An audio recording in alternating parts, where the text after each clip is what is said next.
നമുക്ക് അലീനയുടെ മനുഷ്യൻ കണ്ട് ഇന്നത്തെ നല്ലൊരു കഥ കേട്ടാലോ? വീഡിയോ ഇഷ്ടപ്പെടുവാണോ ഒന്ന് ഹൈപ്പ് ചെയ്യാൻ മറക്കരുത് കേട്ടോ. അങ്ങനെ നമ്മൾ കാണുന്ന വൈജ കൃഷ്ണമോളോട് ചോദിച്ചു, എന്താടി അടുക്കള രാവിലെ ഒരു തട്ടുമുട്ടും ഒക്കെ? അതോ അമ്മയുടെ മോളെ അടുക്കള പാചകം ചെയ്യാൻ കയറിയിരിക്കുക, ഇനി ഒരിപ്പോൾ 2-3 ദിവസത്തിനും കൂടെ ഇത് പ്രതീക്ഷിക്കാന്ന് പറഞ്ഞു. എന്താടി അവളെന്താ കാര്യായോ? ഇവിടെ ഒരു വേലക്കാരി ഉണ്ടായിരുന്നല്ലോ, അവളെന്താ ചത്തുപോയോ? അതോ പുറപ്പെട്ടു പോയെന്ന് ചോദിച്ചു. ഇതാ അമ്മയുടെ കുഴപ്പം, വെറുതെ അല്ല അമ്മയുടെ റെസ്പെക്റ്റ് തോന്നാത്തെ. എന്താടി പിറുപിറുക്കുന്നത്? എന്തേലും ഉണ്ടെങ്കിൽ മുഖത്ത് നോക്കി പറയണമെന്ന് പറഞ്ഞു. അതെ, ആലീന ചേച്ചിക്ക് പനിയാന്ന് പറഞ്ഞു. പനിയോ? അതെ, അതുകൊണ്ടാണ് ഭവതേച്ചി അടുക്കളയിൽ കയറിയത്. ഹോ എന്നും പറഞ്ഞോണ്ട് അവൾക്ക് പനിയാണെങ്കിൽ എന്തിനാ അവൾ അടുക്കള കയറേണ്ട വല്ല കാര്യമുണ്ടോ ബബിത? അതെന്താ അവൾ ഇവിടുത്തെ ജോലിക്കാരിയാണെന്ന് ചോദിച്ചു. പിന്നെ ഭവതേച്ചി അടുക്കള കയറിയുന്നുണ്ടോ ഇപ്പൊ എന്താ സംഭവിക്കണമെന്ന് ചോദിച്ചു. ഒന്നും സംഭവിക്കില്ല, അവൾക്ക് എക്സാം ഉള്ളതല്ലേ.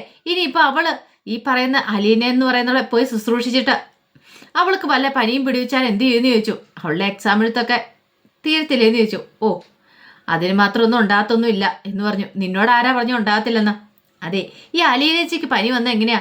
രോഹിത്തേട്ടനെ ശുശ്രൂഷിച്ചോണ്ടല്ലേ, അല്ലായിരുന്നെങ്കിൽ പനിയൊന്നും വരത്തില്ലായിരുന്നു പറഞ്ഞു. പിന്നെ കിട്ടാനാണെങ്കിൽ രോഹിത്തേട്ടൻ്റെ അടുത്തൊന്നും ബബിതേച്ചിക്ക് കിട്ടിയേനെ, അങ്ങനെ പിടിക്കുകയൊന്നും ചെയ്തില്ലോ. പിന്നെ ആ കാര്യം ഓർത്ത് അമ്മ ടെൻഷൻ അടിക്കേണ്ടെന്ന് പറഞ്ഞു. ഓ പിന്നെ ടെൻഷൻ അടിച്ച പോലും ഈ പറയുന്ന ഹലീന എന്ന് പറയുന്നവള് വലിയ മദർ തെരേസ അല്ലേന്ന് വെച്ചിട്ടുണ്ടെങ്കിൽ അവളെന്ന് വെച്ചാൽ എല്ലാവരും ശുശ്രൂഷിച്ച് അങ്ങോട്ട്. അത് കേട്ട് കഴിഞ്ഞപ്പോൾ ദേഷ്യം വന്നു കൃഷ്ണമോൾക്ക്. കൃഷ്ണമോള് പറഞ്ഞു, ആ മദർ തെരേസ ഉള്ളതുകൊണ്ടാ അമ്മയുടെ മോനെ എന്തെങ്കിലുമൊക്കെ 1-2 വാക്ക് സംസാരിച്ചേന്ന് പറഞ്ഞു. പിന്നെ ഇല്ലെങ്കിൽ എൻ്റെ മോൻ സംസാരിക്കത്തില്ല, മിണ്ടാമൂളിയായി പോകത്തല്ലേ ഉള്ളൂ, ഒന്നും മിണ്ടാതെ പോടി അവിടെ നിന്ന് പറഞ്ഞു. അത് കേട്ടപ്പം കൃഷ്ണമോള് പറഞ്ഞു, ഈ അമ്മയുടെ സ്വഭാവത്തിന് ഒരു മാറ്റവും ഇല്ലെന്ന്. എന്താണ് നീ വീണ്ടും പെറുപിറുക്കുന്നത്? എടി നിന്നെയൊക്കെ പൊട്ടിയാക്കാനായിട്ട് പറ്റും, പക്ഷേ ഈ വൈജയെ അങ്ങനെ പെട്ടെന്നൊന്നും പൊട്ടിയാക്കാൻ പറ്റില്ല എന്ന് പറഞ്ഞു. അത് കേട്ട് കഴിഞ്ഞപ്പോൾ കൃഷ്ണമോള് പറഞ്ഞു, എൻ്റെ അമ്മേ ഇതിനെ ഇനി എനിക്ക് കൂടുതലായിട്ടൊന്നും പറയാനില്ലെന്ന് പറഞ്ഞു. അമ്മയോട് തർക്കിക്കാൻ എനിക്ക് പറ്റില്ല എന്ന് പറഞ്ഞു. നീ നിന്റെ പാട് നോക്കി പോകാൻ പറഞ്ഞു. ആ ഇപ്പം ഇതാ കണക്കായി പോയത്. അമ്മയല്ലേ എന്നെ ഇവിടെ പിടിച്ചു നിർത്തിയത്, എന്തിപ്പോൾ പറയാ? എൻ്റെ പാട് നോക്കി പോയിക്കോളാനാ. അമ്മയോട് സംസാരിക്കാൻ നിന്ന് എന്നെ വേണം പിടിച്ചിട്ട് പറയാനായിട്ട്. അതെ, മുറിയിലേക്ക് പോകുന്നോളാം, പിറുപിറുക്കാതെ പോയിക്കോണമെന്ന് പറഞ്ഞു. അതിന് കൃഷ്ണമോൾ മറുപടിയൊന്നും പറഞ്ഞില്ല. കൃഷ്ണമോൾ ഒന്നും മിണ്ടാതെ അങ്ങോട്ടേക്ക് കയറിപ്പോയി. വൈജയ്ക്ക് ഭയങ്കര ദേഷ്യമായിരുന്നു. ആ ലീനയെ ശുശ്രൂഷിക്കാൻ ഭവിത പോകുന്ന അറിഞ്ഞു കഴിഞ്ഞപ്പോൾ പോരാത്തന്നെ അവളെ അടുക്കളയിൽ കയറി ജോലിയൊക്കെ ചെയ്യുന്നു, അതും തൻ്റെ മോള് എന്നൊക്കെ ഒരു ചിന്തയായിരുന്നു വൈജയുടെ മനസ്സിൽ. ഇത്തിരി കഴിഞ്ഞപ്പോൾ ഭവിത രോഹിത്തിൻ്റെ മുറിയിലേക്ക് ചെല്ലുകയാണ്. അപ്പോൾ രോഹിത്ത് പുസ്തകമൊക്കെ മറിച്ച് നോക്കിക്കൊണ്ടിരിക്കുക. അങ്ങനെ ഭവിത അങ്ങോട്ട് കയറി വന്നിട്ട് ഇങ്ങനെ മൊത്തത്തിലൊന്ന് നോക്കിയിട്ട് ചോദിച്ചു, ആഹാ ഞാനിപ്പോൾ ഇത് എന്തായി കാണുന്നതെന്ന് ചോദിച്ചു. പതിവില്ലാത്ത കാഴ്ചകളൊക്കെ ആണല്ലോ എന്ന് പറഞ്ഞു. ഇത് പറയാനാണ് നീ ഇങ്ങോട്ട് കയറി വന്നത്? എന്തിനാണ് നീ ഇങ്ങോട്ട് കയറി വന്നത്? നിനക്ക് താഴെ ഒരു പണിയില്ലേന്ന് ചോദിച്ചു. ആ പണിയൊക്കെ ഉണ്ടായിരുന്നു, പക്ഷേ ഒരു കാര്യം പറയാൻ വേണ്ടി വന്നാന്ന് പറഞ്ഞു. എല്ലാത്തിനുള്ള മറുപടി തരാമെന്ന് പറഞ്ഞു. എന്ത്? അതെ, അലീനേച്ചിക്ക് പനിയാ. അപ്പം ഇന്ന് കോളേജിൽ പോകണോ വേണ്ടയോ എന്നൊക്കെ ആലോചിച്ചുകൊണ്ടിരിക്കുമായിരുന്നു. പനിയോ? അതെ, ഉത്തരവാദിത്തപ്പെട്ട ആരെങ്കിലും അലീനേച്ചി കാര്യങ്ങളൊക്കെ നോക്കിയില്ലെങ്കിലേ എനിക്ക് കോളേജിൽ പോകാൻ പറ്റില്ല. എനിക്ക് കോളേജിൽ പോകണം, കൃഷ്ണമോൾക്ക് സ്കൂളിൽ പോകണമല്ലോ. അപ്പം അതുകൊണ്ട് ഞാൻ അതിനെക്കുറിച്ച് ഇങ്ങനെ ആലോചിക്കുമായിരുന്നു പറഞ്ഞു. അല്ല പെട്ടെന്ന് എന്താ ഇപ്പം ഇങ്ങനെ പനി വരാനായിട്ട്? പെട്ടെന്ന് എന്താന്നോ ചിലരുടെയൊക്കെ പനി പിടിച്ചാ എന്ന് പറഞ്ഞു. അത് കേട്ട് ഇനിയിപ്പോൾ രോഹിത്തിൻ്റെ മുഖമൊക്കെ അങ്ങോട്ട് മാറി. ഈ സമയത്ത് രോഹിത്ത് ചോദിച്ചു, അല്ല വലിയ പനിയാണോ എന്ന് ചോദിച്ചു. വലിയ പനി എന്ന് പറഞ്ഞാൽ പറയാനൊന്നും പറ്റില്ല, എന്നാലും പനിയുണ്ടെന്ന് പറഞ്ഞു. അത് കേട്ട് കഴിഞ്ഞപ്പോൾ രോഹിത്ത് പറഞ്ഞു, ഒരു കാര്യം ചെയ്യുക, നീ കോളേജിൽ പോയിക്കോ, ഞാൻ നോക്കിക്കോളാം എൻ്റെ അലീന ചേച്ചിയെന്ന് പറഞ്ഞു. എൻ്റെ അലീന ചേച്ചിയോ? അല്ല അത് പിന്നെ. അപ്പോഴേക്കും രോഹിത്ത് പുറത്തേക്ക് ഇറങ്ങി അങ്ങോട്ട് പോകാൻ തുടങ്ങിയപ്പോഴത്തേനും അവൾ പറഞ്ഞു, അതെ ഇവിടെ എനിക്ക് വല്ല ആക്സിഡൻ്റ് ഉണ്ടായെന്ന് കേട്ടപ്പോഴും തിരിഞ്ഞു നോക്കാത്ത ആളാ, ഇപ്പം പോകുന്ന പോക്ക് കണ്ടില്ലെന്ന് ചോദിച്ചു. പോടി അവിടുന്ന് എന്നൊക്കെ പറഞ്ഞുകൊണ്ട് രോഹിത്ത് കൃത്രിമമായിട്ടൊരു ദേഷ്യം അഭിനയിച്ച് ബബിതയുടെ അടുത്തുനിന്ന് നേരെ അലീനയുടെ മുറിയിലേക്ക് ചെല്ലുവാണ്. അങ്ങനെ മുറിയിലേക്ക് വന്നു കഴിഞ്ഞിട്ട് രോഹിത്ത് അലീനയുടെ നെറ്റി തൊട്ട് നോക്കിയിട്ട് പറഞ്ഞു, അയ്യോ പനിക്കുന്നുണ്ടല്ലോ എന്ന് പറഞ്ഞു. അത് കേട്ട് കഴിഞ്ഞപ്പോഴത്തേനും ബബിത പോയി തൊട്ട് നോക്കുന്നുണ്ട്. ആ ചൂട് തുടങ്ങിയിട്ടുണ്ട്, ഞാൻ അച്ഛനോട് പറഞ്ഞിട്ടുണ്ടായിരുന്നു ഡോക്ടറെ വിളിക്കാനായിട്ട്, അച്ഛന് ചിലപ്പോൾ ഇപ്പം തന്നെ വിളിച്ചുകൊണ്ട് വരുമായിരിക്കും എന്ന് പറഞ്ഞു. പിന്നെ രോഹിത്തേട്ടൻ ഇവിടെ നിൽക്കുമല്ലേ, ഒരു കാര്യം ചെയ്യണം, അലീന ചേച്ചിക്ക് വേണ്ടി ഞാൻ എൻ്റെ കാപ്പി ഉണ്ടാക്കി വെച്ചിട്ടുണ്ട്, അത് എഴുന്നേപ്പിച്ച് കുടിപ്പിക്കണമെന്ന് പറഞ്ഞു. അപ്പോഴേക്കും അലീന ഇങ്ങനെ കണ്ണു തുറന്ന് വരുവാണ്. ഈ സമയത്ത് ബബിത പറഞ്ഞു, എങ്കിൽ ഞാനങ്ങോട്ട് പോയിക്കോട്ടെ, എനിക്ക് കോളേജിൽ പോകാനായിട്ട് സമയമായി, ഞാൻ പോയി റെഡി ആവട്ടെ എന്ന് പറഞ്ഞു. രോഹിത്ത് പറഞ്ഞു, ഞാൻ നോക്കിക്കോളാന്ന് പറഞ്ഞു. ആ പിന്നെ ബൈസ്റ്റാൻഡറായിട്ടൊക്കെ നിൽക്കുന്നതൊക്കെ ഉള്ള കാര്യങ്ങളൊക്കെ നല്ല ഭംഗിക്ക് നോക്കിക്കോണമെന്ന് പറഞ്ഞു. പിന്നീട് അലീനയോട് പറഞ്ഞു, ദേ അലീനച്ചിനെ നോക്കാനായിട്ട് ഒരാളെ ഏൽപ്പിച്ചിട്ടാണ് ഞാൻ പോണേന്ന് പറഞ്ഞു. വൃത്തിയായിട്ട് കാര്യങ്ങളൊക്കെ നോക്കണം കേട്ടോ രോഹിത്തേട്ടാ, പിന്നെ നീ പറയണ്ടേ നോക്കാനെന്നൊക്കെ പറഞ്ഞു. അല്ല ഇതാരെ കാപ്പി ഉണ്ടാക്കിയത്? കൃഷ്ണമോളാണെന്ന് ചോദിച്ചു. പിന്നെ കൃഷ്ണമോള്, ഇത് ഞാനാ ഉണ്ടാക്കിയെന്ന് പറഞ്ഞു. നീയോ? അതെന്താ എനിക്ക് ഉണ്ടാക്കാൻ അറിയത്തില്ലെന്ന് ചോദിച്ചു. പിന്നീട് ഭവിത പറഞ്ഞു, ആ ഞാൻ പോയതിന് ശേഷം അച്ഛൻ ഡോക്ടറെ കൂട്ടിക്കൊണ്ട് വരുന്നെങ്കിൽ പ്രത്യേകം ഒരു കാര്യം പറഞ്ഞേക്കണം, ഇതുവരെ ടാബ്ലറ്റ്സ് ഒന്നും അലിയനിച്ച് കൊടുത്തിട്ടില്ലെന്ന്. ശരി ഞാൻ ഏറ്റെന്ന് പറഞ്ഞു. അങ്ങനെ ഭവിത മുറിയിൽ നിന്ന് അങ്ങോട്ട് ഇറങ്ങിപ്പോയി കഴിഞ്ഞപ്പോൾ രോഹിത് അലീനയോട് പറഞ്ഞു, അതെ ഈ ചായ കുടിക്കണ്ടേ, എഴുന്നേക്കാൻ പറഞ്ഞു. അങ്ങനെ പതുക്കെ പിടിച്ചെഴുന്നേപ്പിച്ച് ചായ ഇരുത്തുവാണ്. എന്നിട്ട് പറഞ്ഞത് കുടിക്കാൻ പറഞ്ഞു. അലീനയുടെ കയ്യിലേക്ക് എടുത്തു കൊടുത്തു. അങ്ങനെ അലീന അത് കുടിക്കണ സമയത്ത് രോഹിത് ആ മുഖത്തേക്ക് നോക്കി. എന്നിട്ട് പറഞ്ഞു, ഇനിയിപ്പം അമ്മ മാത്രമുള്ളില്ലേ ഈ സ്നേഹത്തിന് മുന്നിൽ തോറ്റു തരാനായിട്ട് എന്ന് ചോദിച്ചു. അത് കേട്ടിഞ്ഞപ്പോൾ അലീനയൊന്നും മിണ്ടാതെ രോഹിത്തിനെ തന്നെ നോക്കുകയാണ്. അലീനയുടെ കണ്ണൊക്കെ നിറഞ്ഞു വരുന്നുണ്ടായിരുന്നു. കാരണം അലീനയ്ക്കറിയാം അത് പെട്ടെന്നൊന്നും അങ്ങനെ ഇളകുന്ന മനസ്സല്ലെന്ന്. അത് ഇളകണമെങ്കിൽ താൻ അവരുടെ മോളാന്ന് അവർ തിരിച്ചറിയണം. അപ്പോൾ അതിൻ്റെ ഒരു സങ്കടവും കാര്യങ്ങളൊക്കെ അലീനയുടെ മുഖത്തും ഉണ്ടായിരുന്നു. ഈ സമയം ഡോക്ടറെ പ്രതീക്ഷിച്ച് നിൽക്കുമായിരുന്നു ബാലേന്ദ്രന്. അപ്പോഴേക്കും ഡോക്ടർ അങ്ങോട്ടേക്ക് വന്നു. ഡോക്ടർ വന്നിട്ട് പറഞ്ഞു, അല്ല കഴിഞ്ഞ പ്രാവശ്യം ഇവിടേക്കല്ലേ എൻ്റെ ഹസ്ബൻഡ് വന്നേ, ഇവിടുത്തെ കുട്ടിക്ക് പനിയാന്ന് പറഞ്ഞിട്ട്. ആ അത് ഡോക്ടറെ എന്ന് പറഞ്ഞു. ആ ചിലപ്പം അയാളുടെ പനി കുട്ടിക്ക് പിടിച്ചായിരിക്കും അല്ലേന്ന് പറഞ്ഞു. അങ്ങനെ ഡോക്ടർ അങ്ങോട്ട് അകത്തേക്ക് കയറി വന്ന് അലീനെ പരിശോധിക്കുകയാണ്. പരിശോധന എല്ലാം കഴിഞ്ഞപ്പോൾ പറഞ്ഞു, ഒരു ഹോസ്പിറ്റലിൽ പോയി ഒരു ഇഞ്ചക്ഷൻ എടുത്താൽ തീരാവുന്നുള്ളൂ, പക്ഷേ ഹോസ്പിറ്റലിലേക്ക് പോകാൻ മടിയായതുകൊണ്ട് തൽക്കാലത്തേക്ക് ഈ മെഡിസിൻ വാങ്ങിയാൽ മതി എന്ന് പറഞ്ഞിട്ട് കുറച്ച് മെഡിസിനൊക്കെ കുറിച്ച് കൊടുത്തു ബാലേന്ദ്രൻ്റെ കയ്യിലേക്ക്.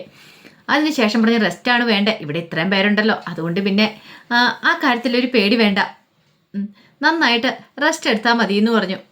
പിന്നീട് അലീനയോട് പറഞ്ഞ് റെസ്റ്റ് എടുക്കണം കേട്ടോ എന്നൊക്കെ പറഞ്ഞിട്ടാണ് ഡോക്ടർ അങ്ങോട്ട് പോകുന്നത്. അപ്പോൾ ഡോക്ടറെ കൊണ്ടുവിടാനായിട്ട് ബാലേന്ദ്രനും കൂടെ പുറത്തേക്ക് അങ്ങോട്ട് ഇറങ്ങി പോവാണ്. ഈ സമയത്ത് ഭവിത പറഞ്ഞു കേട്ടല്ലോ, അലീന ചേച്ചിക്ക് നല്ല കെയറിങ്ങും കാര്യങ്ങളൊക്കെ കൊടുക്കണമെന്ന് പറഞ്ഞു. രോഹിത് പറഞ്ഞു, അതൊക്കെ എനിക്കറിയാം, ഞാൻ നോക്കിക്കോളാന്ന് പറഞ്ഞു. പിന്നെ ഒരു കാര്യമുണ്ട്, കൃത്യസമയത്ത് തന്നെ മരുന്ന് കൊടുക്കണം, ആഹാരം കൊടുക്കണമെന്ന് പറഞ്ഞു. അത് ഞാൻ കൊടുത്തോളാം, നീ എന്നോട് പ്രത്യേകിച്ച് പറയേണ്ട കാര്യമൊന്നും ഇല്ലയെന്ന് പറഞ്ഞു. അങ്ങനെ അവർ സംസാരിക്കുന്ന സമയത്ത് ഡോക്ടർ പറഞ്ഞു വിട്ടിട്ട് ബാലേന്ദ്രൻ അങ്ങോട്ട് വന്നു.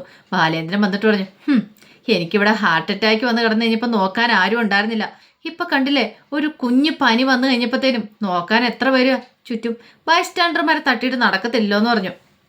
അത് കേട്ട് കഴിഞ്ഞപ്പോൾ രോഹിത്തും ബബിതയൊക്കെ പരസ്പരം നോക്കി. പിന്നീട് ബബിത പറഞ്ഞു, പിന്നെ എനിക്ക് നോക്കാനും സമയമില്ല, ഞാൻ അങ്ങോട്ട് പോയേക്കുക, എനിക്ക് ഇത്ര തിരക്കുണ്ടെന്ന് പറഞ്ഞിട്ട് ബബിത അങ്ങോട്ട് പുറത്തേക്ക് ഇറങ്ങുവാണ്.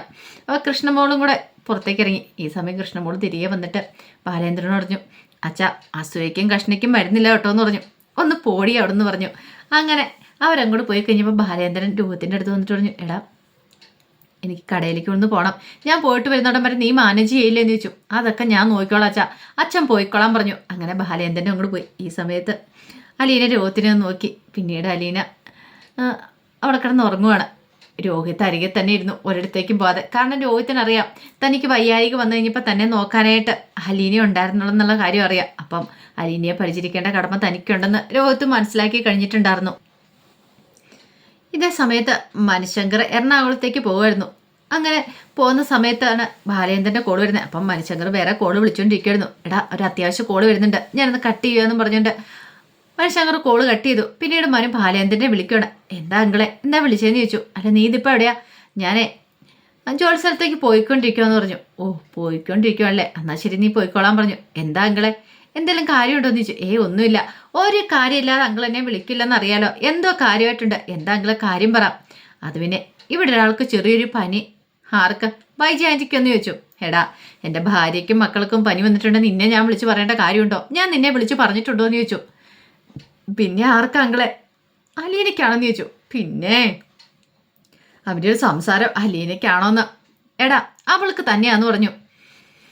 അത് കേട്ടിഞ്ഞപ്പത്തിനും മനു പറഞ്ഞു, ഒന്നൊരു കാര്യം ചെയ്യാം, ഞാൻ ഇപ്പം തന്നെ അങ്ങോട്ടേക്ക് വരാമെന്ന് പറഞ്ഞു. എടാ അപ്പം നിനക്ക് എറണാകുളത്തിന് പോകണ്ടേ? അതൊക്കെ പോസ്റ്റ്പോണ്ട് ചെയ്തങ്ങളെ, അത് പ്രശ്നമുള്ള കാര്യമല്ല എന്ന് പറഞ്ഞു. ആ അങ്ങനെയാണ്, നീ ഒരു കാര്യം ചെയ്യുക, നിൻ്റെ വാട്സപ്പിലേക്ക് ഞാൻ പ്രിസ്ക്രിപ്ഷൻ അയക്കാം, ആ മെഡിസിനും കൂടെ വാങ്ങിച്ചിട്ട് വരാൻ പറഞ്ഞു. ഓ ഞാൻ കരുതി എന്നോടുള്ള സ്നേഹം കൊണ്ടായിരിക്കുന്ന, ഇപ്പോഴല്ലേ മനസ്സിലായത് മെഡിസിൻ സപ്ലൈ ചെയ്യാനുള്ള പുറപ്പാടായിരുന്നു. അത് കേട്ട് ഞാൻ ബാലേന്ദ്രൻ ഒന്ന് ചിരിച്ചു. എന്നിട്ട് ബാലേന്ദ്രൻ പറഞ്ഞു, നീ വരുന്ന സമയത്തെ ഞാനിവിടെ കാണത്തില്ല, ഞാൻ ചിലപ്പോൾ കടയിലേക്ക് പോകും, രോഹിയുണ്ട്, രോഹിയാ ഇപ്പോൾ അവളുടെ ബൈസ്റ്റാൻഡർ എന്ന് പറഞ്ഞു. ശരി അങ്കിളെ, അങ്കിള് പോയിക്കോളാൻ പറഞ്ഞു. പിന്നീട് അലീനയുടെ ഫോണിലേക്ക് വിളിക്കുകയാണ് മനു. വിളിച്ചു കഴിഞ്ഞപ്പോൾ രോഹിത്താണ് കോൾ എടുക്കുന്നത്. അപ്പോഴേക്കും ചോദിച്ചു, എടാ എങ്ങനെയുണ്ട്? അലീനയ്ക്ക് പനി എങ്ങനെയുണ്ടെന്ന് ചോദിച്ചു. ഇപ്പം അതുപോലെയൊക്കെ തന്നെയെന്ന് പറഞ്ഞു. മെഡിസിൻ ഒന്നും കൊടുത്തില്ലോ എന്ന് പറഞ്ഞു. അത് കേട്ടിഞ്ഞപ്പോഴത്തേനും മനു പറഞ്ഞു, അതെ എനിക്കൊരു പ്രിസ്ക്രിപ്ഷൻ അങ്കിൾ അയച്ചിട്ടുണ്ടെന്ന് പറഞ്ഞു. അല്ല ആരാ പറഞ്ഞ മനുവേട്ടനോട് അലിയനിച്ചിക്ക് പനിയാന്നുള്ള കാര്യം? അതെ അങ്കിള് തന്നെ എന്നെ വിളിച്ചിട്ട് പറഞ്ഞെന്ന് പറഞ്ഞു. ഇപ്പം തന്നെ ഞാൻ ആ മെഡിസിനായിട്ട് അങ്ങോട്ടേക്ക് വരാമെന്ന് പറഞ്ഞു. അല്ല ഹോസ്പിറ്റലിൽ കൊണ്ടുപോകേണ്ട വല്ല കേസുണ്ടോ? അങ്ങനെ ഇല്ലാന്ന് തോന്നേ, ഉണ്ടായിരുന്നെങ്കിൽ ഡോക്ടർ പറയായിരുന്നല്ലോ എന്ന് പറഞ്ഞു. അങ്ങനെ കുറച്ച് സമയം കഴിഞ്ഞ് കഴിഞ്ഞപ്പോഴത്തേനും മനു വരുവാണ്. മനു വന്നു കഴിഞ്ഞപ്പോഴത്തേനും രോഹിത്താണ് പോയി കഥ തുറക്കണേ. മനുശങ്കർ പോയി ഒരു കവറൊക്കെ എടുത്തോണ്ട് വന്നു. ഇതെന്താ മനുവേട്ടത്? അതേ മെഡിസിനാന്ന് പറഞ്ഞു. ഇത് കുറച്ച് വെയിറ്റ് കൂടുതലുണ്ടല്ലോ. അതൊക്കെ നിന്റെ തോന്നലാന്ന് പറഞ്ഞു. അങ്ങനെ അകത്തേക്ക് കയറി കഴിഞ്ഞപ്പോൾ തന്നെ ചോദിച്ചു, നിനക്കിപ്പോൾ എങ്ങനെയുണ്ടാ, നീ ഓക്കെ ആന്ന് ചോദിച്ചു. അത് കേട്ടപ്പോൾ രോഹിത്ത് പറഞ്ഞു, ഓക്കെ ആന്ന് ചോദിച്ചാൽ ഞാനിപ്പോൾ പിച്ച വെച്ച് നടങ്ങാൻ തുടങ്ങിയിട്ടുള്ളൂ. എന്നെ പിച്ച വെക്കാൻ പഠിപ്പിച്ചേ അലീനേച്ചല്ലേ. അലീനേച്ചയെ നന്ന ജീവിതമായത്. ഇനിയിപ്പോൾ എന്തൊക്കെ കാര്യങ്ങൾ പഠിക്കാനിരിക്കുന്നു. ഒന്നേന്ന് തൊട്ട് പഠിച്ച് കയറണമെന്ന് പറഞ്ഞു. നീയും ഫിലോസഫിയൊക്കെ പറയാൻ തുടങ്ങിയല്ലോ. എടാ നമുക്ക് ഇടയ്ക്കിടയ്ക്ക് ഇങ്ങനെ ഒരു വീഴ്ചയൊക്കെ നല്ല, എങ്കിൽ മാത്രമേ നമ്മൾ പല കാര്യങ്ങളും പഠിക്കത്തുള്ളൂ. ഇപ്പം നിനക്കൊരു വീഴ്ച സംഭവിച്ചുകൊണ്ടല്ലേ ഇങ്ങനെ. ഒരുപക്ഷെ ഹരി ഇനി അവൻ്റെ തെറ്റുകളൊക്കെ തിരിച്ചറിയുന്ന എൻ്റെ വിശ്വാസം. അങ്ങനെ വേണമല്ലോ എന്ന് പറഞ്ഞു. അങ്ങനെ ഒടുവിൽ അവർ അലീനയുടെ മുറിയിലേക്ക് വന്നു. ഇനിയിപ്പം അലീന കണ്ണടച്ച് കിടന്ന് മയങ്ങുമായിരുന്നു. ഈ സമയത്ത് രോഹിത്തിനോട് ചോദിച്ചു, എടാ ആരുടെ ഇവിടുത്തെ കാര്യങ്ങളൊക്കെ നോക്കാനുള്ളേ? ഞാനുണ്ടല്ലോ, സാരമൊന്നുമില്ല. പിന്നെ ബബിതയും കൃഷ്ണമോളും കൂടെ പോയി. ബബിതയുടെ കർശന നിർദ്ദേശമുണ്ട് കട്ടില്ലെന്ന് എഴുന്നേക്കല്ലെന്ന്. പുറമെ അവള് ഭയങ്കരമായിട്ട് ദേഷ്യപ്പെട്ട് പറയുമെങ്കിലും അവളുടെ ഉള്ളിൽ നിറയെ ഇപ്പം സ്നേഹമാണെന്ന് പറഞ്ഞു. പിന്നീട് രോഹിത മരുന്നവിടെ വെച്ചിട്ട് പുറത്തേക്ക് ഇറങ്ങിപ്പോയി. ആ സമയത്ത് അലീന പതുക്കെ കണ്ണ് തുറന്നു. മനുവിനെ കണ്ടു കഴിയുമ്പോൾ ചോദിച്ചു, മനുവേട്ടനോ? മനുവേട്ടൻ എപ്പോഴാണ് വന്നത്? മനുവേട്ടനോട് ആരാ പറഞ്ഞു എനിക്ക് പനിയാന്നുള്ള കാര്യങ്ങൾ? അതൊക്കെ പിന്നെ ഞാൻ അറിഞ്ഞെന്ന് പറഞ്ഞു. അല്ല എങ്ങനെയുണ്ട് ഇപ്പം പനി? കുഴപ്പമില്ലാന്ന് പറഞ്ഞു. ഒന്ന് തൊട്ട് നോക്കിക്കഴിഞ്ഞപ്പോഴത്തേനും നല്ല ചൂടുണ്ട്, 102 ഡിഗ്രി പനിയുണ്ടല്ലോ. അതെങ്ങനെ മനുവേട്ടന് മനസ്സിലായി? ഡോക്ടർ അതാ പറഞ്ഞതെന്ന് പറഞ്ഞു. അതൊക്കെ എനിക്ക് മനസ്സിലായെന്ന് പറഞ്ഞു. അല്ല നിന്നെ ഇവിടെ നോക്കാനായിട്ട് ഇപ്പം 4 പേരുണ്ട്. അച്ഛനുണ്ട്, ബബിത, രോഹിത്ത്, കൃഷ്ണമോള്. രോഹിത്തിനെ ഏൽപ്പിച്ചിട്ട് അവർ പോയിരിക്കണേന്ന് പറഞ്ഞു. അത് കേട്ട് കഴിഞ്ഞപ്പം മനു ഇങ്ങനെ നോക്കി. ആ സമയത്ത് അലീന പറഞ്ഞു, അതെ നമ്മൾ സ്നേഹം കൊടുത്തിട്ടുണ്ട്, നമുക്ക് തിരിച്ചു കിട്ടും മനുവേട്ട, അത് 100% ഉറപ്പാന്ന് പറഞ്ഞു. മനു പറഞ്ഞു, എന്നിട്ട് അങ്ങനെയല്ലല്ലോ, എനിക്ക് തിരിച്ചു കിട്ടുന്നില്ലോ ആ സ്നേഹം എന്ന് പറഞ്ഞു. ഞാൻ കൊടുക്കുന്ന വെറുതെ ആയിക്കൊണ്ടിരിക്കുക. അത് കേട്ടതും അലീന പറഞ്ഞു, ആ പറച്ചിലൊരു പരിഭവം ഉണ്ടല്ലോ എന്ന് പറഞ്ഞു. അത് കേട്ടപ്പോൾ അത് കേട്ട് ഞാൻ മനു പറഞ്ഞു, നമ്മൾ ആരോട് പറയാനാ എന്നൊക്കെ പറഞ്ഞു. ഈ സമയത്ത് അലീന പറഞ്ഞു, മനുവേണ്ണറിയാവോ ഇപ്പം ബാക്കി അച്ഛനും മക്കളും എന്നെ പൊന്നു പോലെ നോക്കുന്നേ, പക്ഷേങ്കിൽ ഒരാൾ മാത്രമാണ് ഇടഞ്ഞു നിൽക്കണേന്ന് പറഞ്ഞു. വൈജാൻ്റെ അല്ലേ? നിന്റെ ഭാഷയെ പറയുവാണെങ്കിൽ വൈജമാണം. ചിലരങ്ങനെയാ, നമ്മളെ എത്ര സ്നേഹിച്ചെന്ന് പറഞ്ഞാലും അവർ നമ്മളെ സ്നേഹിക്കാനായിട്ട് കൂട്ടാക്കില്ല. അതൊന്നും ഓർത്ത് നീ ടെൻഷൻ അടിക്കണ്ടെന്ന് പറഞ്ഞിട്ട് അലീനയെ സമാധാനിപ്പിക്കണോ മനു. അപ്പോൾ അതിൻ്റെ കഥകളൊക്കെ ഒന്ന് കാണുന്നേ. ബാക്കി വിശേഷങ്ങളുമായിട്ട് വൈകുന്നേരത്തെ പ്രമോയി വരാട്ടോ. ഒരിക്കൽ കൂടി എല്ലാവർക്കും ശുഭദിനം നേർന്നുകൊണ്ട് നിർത്തുന്നു. നന്ദി.